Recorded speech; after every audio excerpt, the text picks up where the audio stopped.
Sports teaching is not about winning or losing. It's about pushing your limits. Good morning to my respected level coordinator, teachers, juniors and my dear friends. It's me Nueengh Rai from grade 5A2. Today I stand before you to talk about 3 reasons why I love playing sports.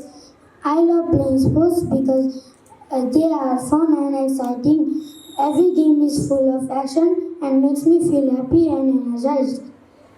Similarly, the second reason, sports help me stay healthy by keeping me strong and fit. I get to run, jump and move around, which is great for my body.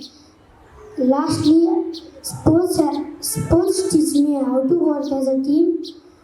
I learn to support my friends and work together to achieve my goal. At last, I would like to conclude my speech by requesting you all to be careful while playing. Thank you.